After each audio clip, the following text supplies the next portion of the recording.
once actually communicated. Grill, didn't you pay attention, Suzanne? Grill lobster tail, you understand what I'm saying? You gave us the wrong theme, you gave us everything was wrong. Dog food. I've never done this before, but I guess it makes sense. It's raw, come on. Yes, chef. It's raw. It's raw. In Hell's Kitchen, mistakes happen all the time. Burnt food, bad timing, miscommunication, and we've already looked at some of the show's most infamous mistakes before. But some of them are so absurd, they deserve a closer look of their own. Because every once in a while, a mistake comes along that just doesn't make sense.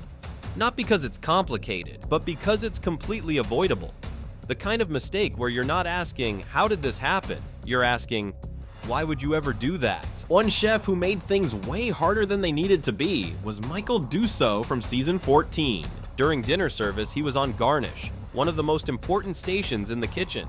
And from the start, something felt off. Michael, what are you doing? Yes, special chef.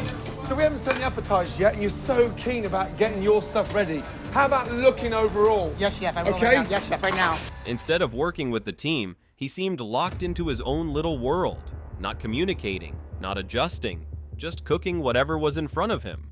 That's already a problem in Hell's Kitchen. But then it gets worse. At one point, Michael leaves a scorching hot pan sitting on a nearby rack, hot enough that someone could have grabbed it and gotten seriously burned. Michael, what the are you doing? And that's where this stops being just a bad service and becomes something else entirely. Because now it isn't just about food, it's about awareness, responsibility, basic kitchen safety. Ramsay catches it immediately. And what really makes this moment stand out isn't only the mistake itself. King Jesus. Michael, what are you doing? It's Michael's reaction to being called out. He doesn't really own it. He doesn't seem to grasp how dangerous it was. Put it away, chef. What? It was over here, chef, burning. Yeah, no, but why stick it down there? Yes, chef. They're talking, they go down and grab a pan and scold themselves. Yes, chef, you're right, chef. So why would you put... No, Sorry, chef. what are you doing? It was over here, chef, burning. Shut up. Can you wait till I finish? And in Hell's Kitchen, that's what makes a mistake unforgivable. Not just doing something stupid, but not understanding why it matters. Do you think the mistake was worse, or the reaction? Then there's Elizabeth Bianchi from season 9. And this one is almost unbelievable because of how simple her job was. During a team challenge, Elizabeth is sent to speak with the guests and find out what kind of menu they actually want. May I introduce you to Paul and Elizabeth? Hi. So, first of all, we're very honoured to host this special event. Do you have a theme, an idea in mind? That's it. Listen carefully. Remember the details. Come back and tell the team. Simple. I would definitely love to see some pork, something more hearty. I would love to see some scallops. Yeah. I haven't done a lot of like Hawaiian cooking and stuff, but I've done like Asian, and they do taste extremely similar. Except somehow, that's exactly where everything goes wrong. The theme is explained, the preferences are clear, and Elizabeth still returns to the kitchen with the wrong information. Okay, so they definitely said they wanted Asian, so I would definitely want to do appetizer. Bacon wrapped, like scallops is really nice. Why don't we do a roasted pork tenderloin sliced? I think that sounds really nice. Lentils is nicer with pork. I don't know where the lentils came from. They're not Asian. I was confused as to if she really did have the right details or not. Wrong theme, wrong direction, wrong concept. And the rest of her team has no idea, so they trust her. They cook, they prep, they build their dishes around information that was wrong from the start. And by the time they realize it, the challenge is already over. The theme is Hawaiian. What the hell? I didn't hear anything about Hawaiian. It was Asian. I don't know where she came up with Asian. That's what makes this one so hard to watch. Because nobody lost this challenge over technique. They lost it because one person failed to listen. Elizabeth, Diada did explain that she's pescatarian and she couldn't eat meat. I'm a pescatarian. I can't eat it because it got bacon in it. And I kind of looked at Elizabeth like, oh, no, you didn't. Did you forget? Just asking. Oh, Jesus. Okay, I'm sorry. I was under the impression that like we could mix them. I'm sorry. How do you guys feel about combining meat and seafood on the same plate, like a surf and turf?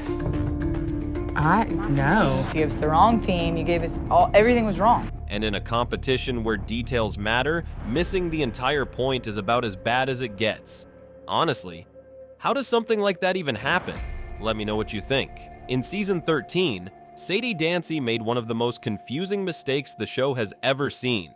The teams are preparing for a themed event.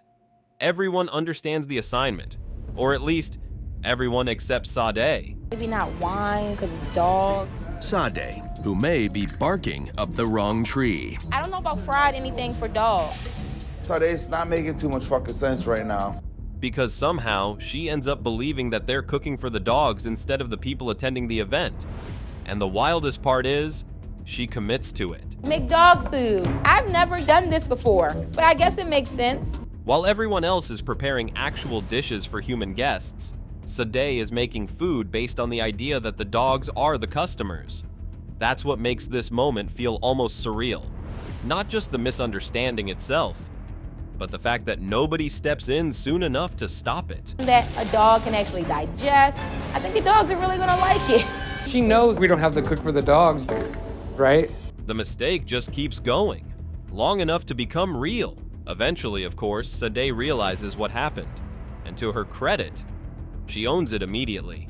No excuses, no blaming anyone else, just pure embarrassment. Fuck my life. I look around and I realize, oh my God, these are human portions. I thought we were cooking for dogs. And weirdly, that's what saves this moment from being even worse.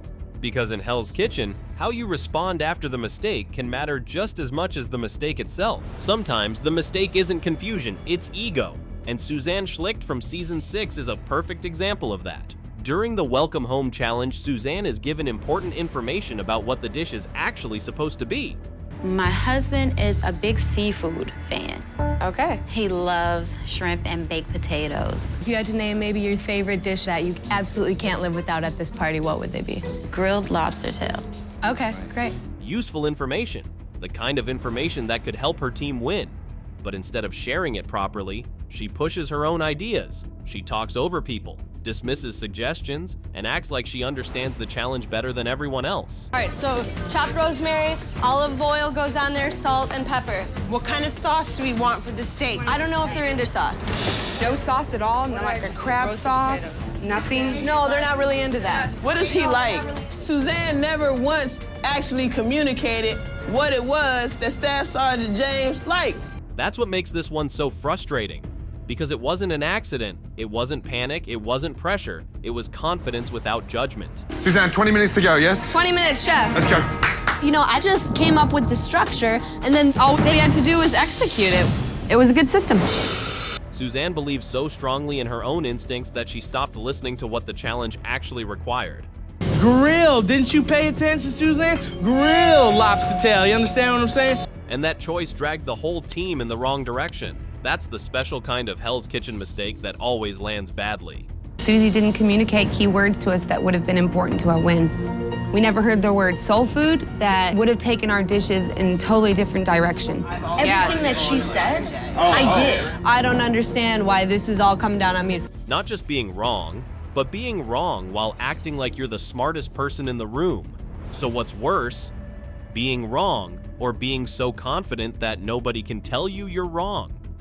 And then there's Boris Polshuk from season 8, who makes a mistake that has almost nothing to do with cooking at all. During service, tensions are high, the kitchen is already under pressure, and Boris decides, for whatever reason, to mimic Gordon Ramsay, out loud, in the kitchen, during service. It's raw, come on! Yes, chef. It's raw! It's fucking raw! Boris, what were you thinking, buddy? And for a second, it's one of those moments where you can almost feel the air leave the room. Because everyone knows exactly what's about to happen. Ramsay hears him immediately, calls him out on the spot. Boris! Yes, sir. Come here. Yes, sir. So I'm telling her about a raw pizza, and you'll mimic me at the back. Sorry, chef. Yeah, so I'm telling her the pizza's raw. Come here, you. Oh, no. And there you go. You touch it then. Now look at me. Take the piss out of me now, face. And just like that, Boris becomes the focus. That's what makes this moment so absurd. Not because it was some catastrophic cooking error, but because it was such an avoidable lapse in judgment. There is no universe in which mocking Ramsay in the middle of service helps you, and yet, Boris did it anyway. To his credit, he at least owned it afterward. But still, in a competition built on pressure, timing, and discipline, that kind of mistake makes you wonder what was going through his head in the first place. Because that's the thing about mistakes in Hell's Kitchen. They're not always about skill.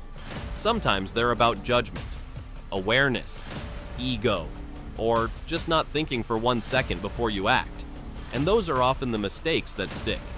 Not because they're complicated, but because they never had to happen in the first place. So which one makes the least sense to you? Michael Langdon leaving that hot pan out? Elizabeth Bianchi misunderstanding the entire challenge? Say Dancy cooking for dogs? Or Boris Polashuk mocking Ramsay mid-service? Let me know down below. And if you think there's an even more ridiculous Hell's Kitchen mistake we missed, there's definitely more where that came from.